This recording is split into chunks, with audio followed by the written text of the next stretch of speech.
In today's video, I'm going to show you how to convert a screenshot to editable Figma in just a few simple steps. This is super useful if you have a mock-up, inspiration screenshot, or a design reference and you want to turn it into an editable Figma layout without rebuilding everything from scratch. Instead of manually tracing every element, you can use AI to generate frames, text blocks, and even vector icons that you can edit right inside your canvas. If this video helps, make sure to hit the like button and subscribe for more quick Figma tutorials. Alright, let's jump right in.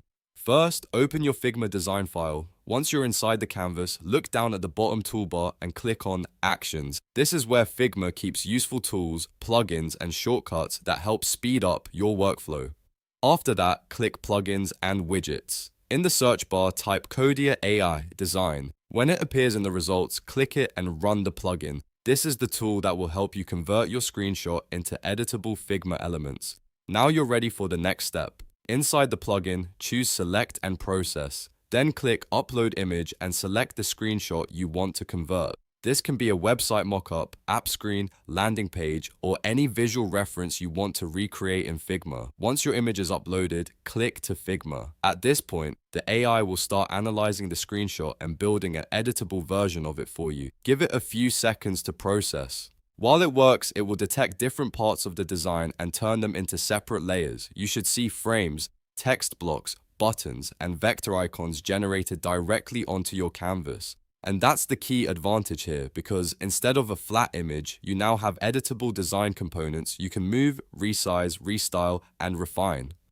Once the conversion is complete, take a moment to review everything on the canvas. You can click into the text and edit the copy, adjust spacing, change colors, modify shapes, and clean up anything that needs improvement.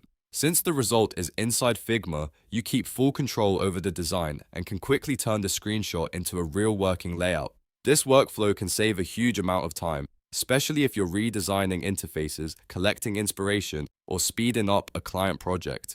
So to recap, you open Figma, go to Actions, launch the Codia AI Design plugin, upload your screenshot, click to Figma, and then edit the generated layers directly on your canvas. If you found this tutorial helpful, please like the video and subscribe to the channel for more Figma tips, AI design workflows, and productivity tutorials. Thanks for watching, and I'll see you in the next one.